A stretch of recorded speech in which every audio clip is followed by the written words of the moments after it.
ఒక్క నిమిషం రాజేష్ గారు. కిరణ్ రాయల్ గారు నమస్తే. సార్ నమస్తే సార్. కిరణ్ రాయల్ గారు, అప్పుడు అందరూ క్యూ కట్టేవాళ్ళు కదా జగన్మోహన్ రెడ్డి గారి హయాంలో, సోషల్ మీడియాలో తిట్టినా, లేకపోతే పబ్లిక్ మీటింగ్లో తిట్టినా, లేకపోతే ఇట్లాంటి డిబేట్లో మాట్లాడుకున్నా, అంతే కదా. రఘురామకృష్ణరాజు గారిని ఇంటర్వ్యూలు చేసినందుకే, ఆయన ఇంటర్వ్యూలో మాట్లాడినందుకే ఆయన ఎత్తుపోయి కొట్టారు, ఆల్మోస్ట్ చంపినంత పని చేశారు. ఇంటర్వ్యూ చేసేందుకు మమ్మల్ని కూడా తీసుకుపోయారు. సో మేమే కాదులే, అదే ఎగ్జాంపుల్ కోసం చెప్తున్నా. చాలామంది క్యూ కట్టేవాళ్ళు కదా. ఇప్పుడు ఎందుకండి అలా జరగడం లేదు? తెలుగుదేశం పార్టీ కార్యకర్తనేమో వెంటనే అరెస్ట్ చేసి జైలుకి పంపించారు. కానీ ఈ చాలామంది, నేను I'm not talking about any particular person, ఇప్పుడున్న వీళ్ళు కానీ, ఎందుకని? సార్ మీకు ప్యానల్ పెద్దలందరికీ నమస్కారం సార్. ఏవైనా ప్రేక్షకులకు కూడా మీ అనుమానం మీకే కదా సార్, ఒక్కోసారి మాకు అనిపిస్తుంది. మాతో పాటు కొంతమంది పోలీస్ డిపార్ట్మెంట్ కింద స్థాయిలో ఉన్న హోంగార్డులు, కానిస్టేబుల్ కూడా నా మిత్రులు, జన సైనికులు ఉన్నారు. వాళ్ళు కూడా ఏందన్నా ఇది అర్థం కావట్లేదు. వాళ్ళు మొన్న టీడీపీ గవర్నమెంట్ లో కిరణ్ అనే ఒక స్పోక్స్ పర్సన్ భారతి గారిని తిడితే వెంటనే అరెస్ట్ చేసి 40 రోజులు బెయిల్ అనుకుని చేశారు. ఈ రోజు ఒక డిప్యూటీ సీఎం గారు పవన్ కళ్యాణ్ గానీ ఆయన కుటుంబాన్నో, చంద్రబాబు గారు, లోకేష్ గారిని ఎత్తుకుంటే అతను ఎవడో ప్రస్థానం, ఎవడో అతను ఎక్స్పర్సన్, అతను అన్ని బూట్లు మాడితే, ఆ జనాశ్రమకు అన్ని బూతులు మాడుతుంటే తమాషా ఏమంటున్నా ఏ స్టేషన్ మీద బిల్లు వచ్చేస్తుంది అర్థం కావట్లా.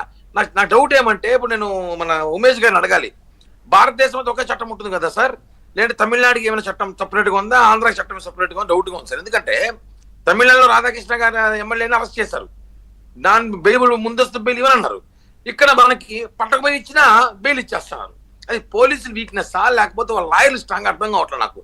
ఇందాక ప్రెస్ మీట్ అదే చెప్పాను నేను, మన పోలీసులు వీక్ కేసులు పెడుతున్నారా, లేకపోతే వాళ్ళ లాయర్లు ఏమైనా మొత్తం ఢిల్లీ నుంచో, లేకపోతే పెద్ద లాయర్లు హెలికాప్టర్లో, విమానంలో, స్పెషల్ ఫ్లైట్ లో తీసుకొచ్చి దించి స్పెషల్ గా ఏమైనా వాదిస్తారో అర్థం కావట్లేదు సార్. ఎందుకంటే ఇది నాన్నోని కిరణ్ రాయలు, వెంకటకృష్ణ గారికి సమస్య కాదు సార్, అర్థం కాదు. మొత్తం చాలా మంది కామన్ పీపుల్ అర్థం కాని పరిస్థితి అంటే, అసలు ఒక్కసారి అరెస్ట్ చేస్తే 2-3 సార్లు అరెస్ట్ చేసి శిక్షలు పడితే మాట్లాడడం మానేస్తారు. ఇప్పుడు మేము కూడా ఉన్నాము, నేను కూడా అనేక కేసులు జైలు పోయించాను. రాజేష్ ఉన్నాడు, ఉమేష్ గారే నా కేసులని వాదిస్తున్నారు తెలుసు. పనికిరాని కేసులు పెట్టారు నా మీద, జైలు పంపించేశారు.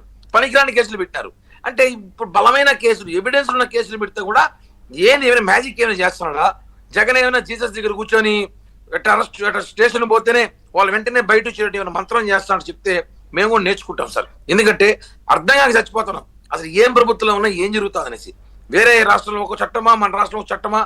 ఎలా జరుగుతుందంటే, పవన్ కళ్యాణ్ గారి మీద దాడి ఈరోజు చూసాం. ఆ జోసెఫ్ ప్రశ్న ఎవడో ఉన్నాడు, అతను ప్రకాష్ రాజు మాట్లాడుకుని ఒక ఆడియో మీకు పంపించాను ఇందాక సార్, మీరు విన్నర్లో తెలిసి సార్ పంపించాను మీకు, ఒకసారి వీలుంటే చూడండి, వినండి సార్. అది వాళ్ళిద్దరు ఎలా మనం ప్లాన్ చేయాలి, ఎలా అది మాట్లాడదాంలే, ఆ తర్వాత మాట్లాడదాం. ముందు ఈ కేసులు ఎందుకు ఇదవుతున్నాయి అనే దాని మీద ఇది కంక్లూజన్కి వద్దాం. కంక్లూజన్కి వచ్చాక మా అనుమానాన్ని ఉమేష్ గారు మీరు అడగాలి సార్. అసలు వేరే చట్టాలు ఉన్నాయా, ఆంధ్ర తమిళనాడుకి వేరే చట్టం ఏమైనా ఉందా కనుక్కోవాలి సార్. ఉమేష్ గారు అడగండి సార్. ఉమేష్ గారు